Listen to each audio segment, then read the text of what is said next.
Hello friends, स्वागत है आप सभी का जीके ट्रैक यूट्यूब चैनल में। तो आज के इस वीडियो में मैं आपके लिए भारतीय संविधान से संबंधित कुछ महत्वपूर्ण क्वेश्चन लेकर आया हूँ। तो वेरी इंपॉर्टेंट क्वेश्चन है ये, तो इसलिए वीडियो को बिना स्किप के पूरा देखिएगा। और अगर आप हमारी वीडियो पहली बार देख रहे हैं तो हमारे चैनल को जरूर सब्सक्राइब करें, साथ ही उसके साइड में बेल आइकन को जरूर दबा दें ताकि आप आने वाली सभी वीडियो को देख सकें। तो चलिए आज का वीडियो शुरू करते हैं। तो यहाँ पर हमारा आज का पहला क्वेश्चन है, वित्त आयोग का गठन कौन करता है। देखिए, जितने भी क्वेश्चन मैं आपके लिए इस वीडियो में लेकर आया हूँ, अगर आपको उनमें से किसी का भी आंसर पता है तो हमें कमेंट में बता सकते हैं। राइट आंसर ऑप्शन डी हो जाएगा, राष्ट्रपति। आपको याद रखना है, राष्ट्रपति के द्वारा 5 वर्षों के लिए वित्त आयोग का गठन किया जाता है। और अगर हम बात करें कि किस अनुच्छेद में प्रावधान किया गया है वित्त आयोग के गठन का, तो आपको याद रखना है अनुच्छेद 280 में वित्त आयोग के गठन का प्रावधान किया गया है। देखिए, मैं आपको इसके बारे में कुछ और पॉइंट बता देता हूँ। 14वें वित्त आयोग के अध्यक्ष जो हैं YV रेड्डी हैं, तो आपको याद रखना है इनका कार्यकाल 2020 तक रहेगा। 1 अप्रैल 2020 के बाद 15वें वित्त आयोग के जो अध्यक्ष बनाया गया है NK सिंह को बनाया गया है। तो आपको ये दोनों जरूर याद रखने हैं क्योंकि आपसे एग्जाम में पूछे जा सकते हैं। 14वें वित्त आयोग के अध्यक्ष YV रेड्डी और 15वें वित्त आयोग के अध्यक्ष NK सिंह हैं। तो चलिए नेक्स्ट क्वेश्चन देखते हैं। प्रथम वित्त आयोग का गठन कब किया गया था। Right answer option B, 1951। आपको याद रखना है प्रथम वित्त आयोग का गठन किया गया था 1951 में। इसके अध्यक्ष KC नियोगी थे। तो आपको ये इनका नाम याद रखना है, प्रथम अध्यक्ष कौन थे वित्त आयोग के, KC नियोगी। तो चलिए आगे देखते हैं। क्वेश्चन नंबर 3 है, उच्चतम न्यायालय के मुख्य न्यायाधीश की सेवानिवृत्ति आयु कितनी है। राइट आंसर ऑप्शन ए, 65 वर्ष। आपको याद रखना है उच्चतम न्यायालय यानी कि सुप्रीम कोर्ट के मुख्य न्यायाधीश की जो रिटायरमेंट होने की आयु रखी गई है 65 वर्ष रखी गई है। और अगर हम बात करें हाई कोर्ट की यानी कि उच्च न्यायालय की 62 वर्ष है। तो आपको ये दोनों याद रखना है। और देखिए, मैं आपको बता दूं, जो उच्चतम न्यायालय के मुख्य न्यायाधीश होता है या अन्य न्यायाधीश होते हैं, उनकी न्यूनतम आयु नहीं रखी गई है। भारतीय संविधान में इसका उल्लेख नहीं है कि न्यायाधीश बनने के लिए न्यूनतम आयु कितनी होनी चाहिए। सिर्फ उसके लिए शर्तें होनी चाहिए कि वह भारत का नागरिक हो या वह किसी उच्च न्यायालय में न्यूनतम 5 वर्षों तक न्यायाधीश रहा हो या किसी उच्च न्यायालय या विभिन्न न्यायालयों में 10 वर्ष तक अधिवक्ता रहा हो। तो उसके लिए शर्तें होनी चाहिए। तो चलिए आप समझ गए होंगे। नेक्स्ट क्वेश्चन देखते हैं। सर्वोच्च न्यायालय के प्रथम मुख्य न्यायाधीश कौन थे। सही आंसर ऑप्शन सी हो जाएगा, हीरालाल जे कानिया। आपको याद रखना है ये सर्वोच्च न्यायालय के प्रथम मुख्य न्यायाधीश थे। और अगर हम बात करें सर्वोच्च न्यायालय की प्रथम मुख्य महिला न्यायाधीश कौन थी, तो आपको याद रखना है MS फातिमा बीवी। ये सर्वोच्च न्यायालय की प्रथम महिला मुख्य न्यायाधीश थीं। और देखिए, जो इस समय पर 46वें मुख्य न्यायाधीश आप सभी को पता होगा, रंजन गोगोई हैं। तो ये आपको याद रखना है। तो चलिए आगे देखते हैं। क्वेश्चन नंबर 5 है, सर्वोच्च न्यायालय के न्यायाधीशों के वेतन और भत्ते किस पर भारित होते हैं। राइट आंसर ऑप्शन सी, भारत की संचित निधि। आपको याद रखना है सर्वोच्च न्यायालय के सभी न्यायाधीशों के वेतन और भत्ते भारत की संचित निधि से दिए जाते हैं। और देखिए, भारतीय संविधान में संचित निधि का उल्लेख अनुच्छेद 266 में किया गया है। तो आपको ये अनुच्छेद जरूर याद रखना है, अनुच्छेद 266। तो चलिए नेक्स्ट क्वेश्चन देखते हैं। उच्चतम न्यायालय में अधिकतम कितने न्यायाधीश हो सकते हैं। Right answer option B, 31। आपको याद रखना है सुप्रीम कोर्ट में अधिकतम न्यायाधीशों की संख्या 31 हो सकती है, जिसमें कि 30 अन्य न्यायाधीश होते हैं और 1 प्लस मुख्य न्यायाधीश होता है। तो मुख्य न्यायाधीश आप सभी को पता है वर्तमान में कौन है, रंजन गोगोई है। मैं आपको बता चुका हूँ। तो चलिए नेक्स्ट क्वेश्चन देखते हैं। अनुच्छेद 143 के अनुसार उच्चतम न्यायालय से परामर्श कौन मांग सकता है। राइट आंसर ऑप्शन ए, राष्ट्रपति। देखिए, आपको याद रखना है राष्ट्रपति अनुच्छेद 143 के अनुसार उच्चतम न्यायालय से परामर्श मांग सकता है। तो ये क्वेश्चन कई बार एग्जाम में पूछा जाता है, तो आपको ये जरूर याद रखना है। तो चलिए अगला क्वेश्चन देखते हैं। क्वेश्चन नंबर 8 है, भारतीय संविधान का व्याख्याकार और संरक्षक कौन होता है। सही आंसर ऑप्शन डी, सर्वोच्च न्यायालय यानी कि सुप्रीम कोर्ट भारतीय संविधान का व्याख्याकार और संरक्षक होता है। तो आपको याद रखना है। तो चलिए आगे देखते हैं। भारत के राष्ट्रपति और उपराष्ट्रपति दोनों का पद खाली हो तो कार्य कौन करेगा। सही आंसर ऑप्शन सी, सर्वोच्च न्यायालय का मुख्य न्यायाधीश। देखिए, आप सभी को पता भी होगा, अगर किसी वजह से भारत का राष्ट्रपति नहीं है तो उसका जो पद संभालता है, जो कार्य करता है, कार्यभार संभालता है, उपराष्ट्रपति संभालता है। और अगर किसी वजह से राष्ट्रपति और उपराष्ट्रपति दोनों ही नहीं है तो उनका कार्यभार सर्वोच्च न्यायालय का मुख्य न्यायाधीश संभालता है। अगर मान लीजिए ये तीनों ही नहीं है तो ऐसी कंडीशन में क्या होगा, तो जो 30 अन्य न्यायाधीश होते हैं सर्वोच्च न्यायालय के, उनमें से जो वरिष्ठ न्यायाधीश होता है वो इन तीनों का कार्यभार संभालता है। तो आपको ये याद रखना है। तो चलिए नेक्स्ट क्वेश्चन देखते हैं।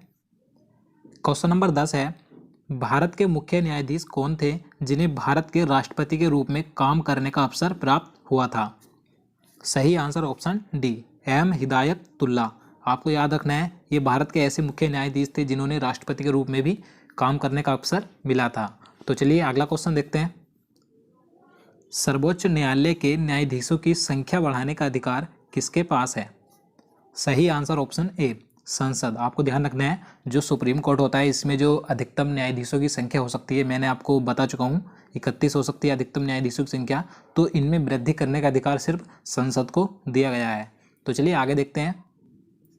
सर्वोच्च न्यायालय के मुख्य न्यायाधीश के पद पर सर्वाधिक अवधि तक कौन रहा?